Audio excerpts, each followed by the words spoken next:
Voyageur à travers les âges et laisser des traces dans chaque époque. Voilà la destinée d'un être dont la mission sort du commun. Ses devoirs défient la logique habituelle du monde. Souvent étranges, ils perdureront jusqu'au jour dernier. Dans le Coran, il est évoqué selon la volonté d'Allah, apparaissant soudainement dans des lieux inattendus pour venir en aide à ceux qui en ont besoin. Parfois, il change d'apparence et prend une forme différente pour croiser notre route. Qui sait, peut-être l'avez-vous déjà rencontré sans le remarquer. Quel est donc le secret de sa longévité exceptionnelle qui lui permet de traverser les siècles jusqu'à l'heure finale? Quel âge a-t-il vraiment? Est-il prophète, ange, ou appartient-il à une catégorie à part? Approchons-nous de ces mystères et embarquons dans la vie énigmatique d'El-Kidr. Avant de poursuivre, partagez-nous d'où vous nous écoutez. Cette communauté s'enrichit grâce à votre présence. Chaque lieu, chaque cœur compte pour nous. Écrivez-le en commentaire, c'est important, pour tisser ce tissu d'âmes réunies autour du même récit. On raconte qu'El-Kidr surgit lorsque l'épreuve atteint son paroxysme et que le croyant se retrouve démuni. Un jour, avez-vous senti la présence d'un inconnu dans votre existence, ayant touché votre vie pour disparaître dans l'ombre sans bruit? Peut-être que sa voix s'est glissée dans la vôtre, furtivement, puis s'est évaporée avec les vents du destin. Il ne s'agit pas ici d'un personnage de légende, mais d'un être authentique, cité dans le livre sacré et d'autres textes vénérables. Allah lui a octroyé un savoir insondable, inconnu de la plupart. Même un prophète reconnu l'a cherché, brûlant de découvrir les secrets que le ciel lui avait confiés. Dans le Coran, son nom n'est pas explicitement affiché, mais la sourate Al-Kahf relate l'histoire d'un serviteur mystérieux entamant un périple déroutant. Pour la majorité des savants, l'homme dont il est question n'est autre que Kidr. Prête pour une plongée dans la mémoire du monde, à la recherche de ses origines, son lieu de naissance demeure perdu dans les brumes du passé. Certains suggèrent qu'il serait issu de la lignée de Hazen, fils de Kabil, l'un des descendants d'Adam, paix sur lui. Selon d'autres, il viendrait plutôt de la famille de Sam, le fils de Noé. Une autre tradition avance même l'idée qu'El-Kidr et Ilias étaient un cousin, fils de deux sœurs. Le prophète Muhammad, que la paix et la miséricorde d'Allah soient sur lui, éclaire dans un hadith la raison pour laquelle on le surnomme Kidr. Chaque fois qu'il s'asseyait sur une terre aride, l'herbe y renaissait aussitôt, teintée de vert et pleine de vie. Ce qui fascine par-dessus tout, c'est la croyance partagée que, par un immense privilège accordé de Dieu, il demeure encore vivant après d'innombrables années, se glissant secrètement parmi nous.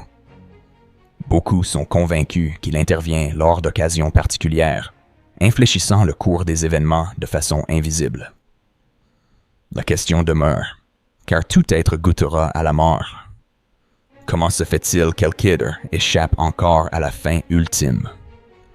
Les érudits musulmans se sont penchés longuement sur cette énigme, proposant plusieurs interprétations recueillies à travers les générations.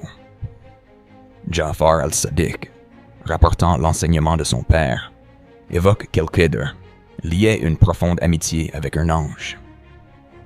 Lorsqu'il lui demanda comment prolonger son existence, ce dernier lui révéla qu'il devait découvrir la source de l'eau de vie éternelle, appelée Ma al-Hayat, cachée dans l'obscurité.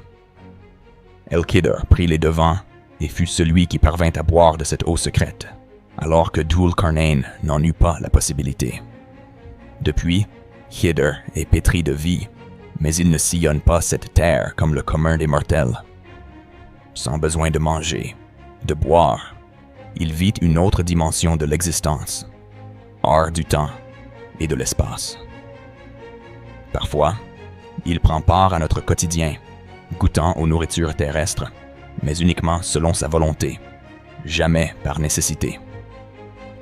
Certains maîtres spirituels enseignent que le Maqam al-Khidr, la station de Khidr, peut être atteinte par ceux à l'âme très pure, leur permettant alors d'apprendre directement auprès de lui, voire même de le rencontrer.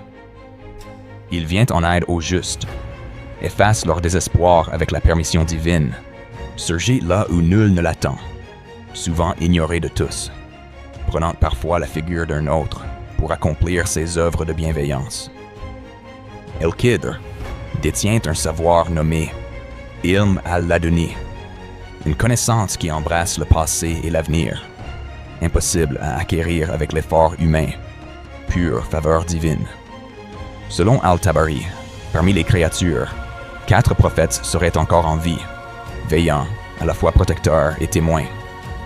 2 résidant sur terre, Khidr et Ilyas, tandis que 2 autres, Idris et Isa, sont dans les cieux.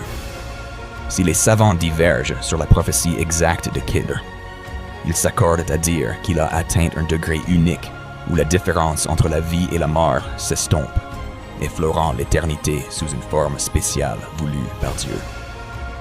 Il est rapporté que Khidr et Ilyas se retrouvent chaque année lors du pèlerinage et de l'Umrah, se contentant d'une unique gorgée de la source de Zamzam pour nourrir leur être durant 12 mois entiers. Selon Ibn Asakir par Ibn Ishaq, au crépuscule de la vie d'Adam, ce dernier rassembla ses enfants et leur confia son corps, leur demandant de le conserver dans une caverne jusqu'à ce qu'Allah apporte la miséricorde sur la terre. Son corps resta ainsi, fut sauvé des flots par Noé et ses descendants, jusqu'au jour où Khidr lui-même ensevelit Adam. C'est pour cette raison, dit-on, qu'Allah accorda à Khidr ce délai de vie extraordinaire, selon sa volonté. Imam Rabbani, grand penseur de l'islam, raconta avoir aperçu Khidr et Ilyas dans leur forme subtile. Nous sommes dans le royaume des esprits, confia Khidr. Par décret divin, nos âmes ont reçu le pouvoir de se manifester sous forme humaine, d'apparaître ainsi dans le monde des hommes. Approchons à présent la partie la plus célèbre et mystérieuse de son histoire, le voyage aux côtés de Moussa. Le Coran et les hadiths relatent leur rencontre, un moment suspendu dans le temps, peu après la noyade du Pharaon et la libération du peuple d'Israël. Un homme interrogea alors Moussa. « Connais-tu sur terre un être possédant plus de savoir que toi ?» Moussa répondit avec sincérité. « Je n'en connais pas. » Aussitôt, une révélation divine tomba sur lui. « Près du lieu où se rejoignent 2 mers réside un de mes serviteurs, dépositaire d'une science qui te dépasse. » Désireux d'apprendre, Moussa reçut l'ordre d'emmener avec lui un poisson et de l'emporter dans une corbeille. Là où l'animal viendrait à disparaître, le serviteur d'Allah s'y trouverait. La plupart des savants s'accordent pour voir en ce mystérieux personnage, Khidr. Accompagné de son jeune disciple, Yusha, Moussa entreprit alors un long périple jusqu'à la jonction des 2 mers. Après avoir marché longuement, ils s'assirent à l'ombre d'un rocher et s'assoupirent. Durant leur sommeil, le poisson reprit vie et glissa vers la mer. Au réveil, Yusha constata la disparition du poisson, mais oublia de le mentionner sur le moment. Reprenant leur marche, Moussa ressentit la fatigue et demanda la nourriture. Yusha se souvint alors du prodige. Le poisson a disparu, mais j'avais omis de t'en parler. Comprenant qu'ils étaient arrivés au but, ils rebroussèrent chemin et retrouvèrent un homme enveloppé dans un manteau, immobile, observant attentivement les alentours. C'était Khidr. Moussa se présenta. « Je suis Moussa. » Khidr répondit, comme s'il attendait depuis toujours. « Te voilà, Moussa. » Moussa poursuivit. « Es-tu celui dont Allah m'a parlé, détenant un savoir dont je suis dépourvu ?» Khidr acquiesça. « Un certain type de connaissance m'a été confié, que tu ne possèdes pas. » Moussa, animé d'une curiosité brûlante, implora la permission de le suivre afin d'apprendre à ses côtés. Kidr l'avertit. Tu ne pourras pas supporter ce que tu verras à mes côtés. Moussa insista. Si Dieu le veut, tu me trouveras patient et obéissant. Kidr accepta, à condition que Moussa ne pose aucune question avant d'avoir reçu d'explications sur ses agissements. Moussa accepta, laissant son compagnon derrière, et le voyage put commencer. La première péripétie se produisit en mer, à bord d'un frêle esquif, appartenant à des gens modestes. Sans prévenir, Kidr endommagea la coque du bateau, y creusant une brèche, laissant l'eau s'infiltrer. Stupéfait, Moussa protesta. « Pourquoi? Veux-tu les condamner à la noyade? » D'un ton tranquille, Kidr lui rappela leur accord. « Ne t'ai-je pas prévenu que tu manquerais de patience? » Moussa s'excusa, promettant de maîtriser son interrogation. Ils poursuivirent leur route. Un peu plus tard, alors qu'ils traversaient une ville dont les habitants se montraient d'une froideur extrême, ni hospitalité, ni nourriture n'étaient offertes. Kidr, soudain, donna la mort à un jeune garçon. Moussa, bouleversé, ne put se contenir. « Comment peux-tu commettre l'irréparable, ô Kidr? Qu'a-t-il fait pour mériter cela? » L'homme sage le prévint pour la deuxième fois. « Je t'avais averti. » Puis, avec gravité, ajouta. « Encore une question, et nos routes se sépareront. » Moussa, confus, s'engagea une fois de plus à rester silencieux. Bientôt, ils furent confrontés à un mur chancelant, prêt à s'écrouler dans cette même cité inhospitalière.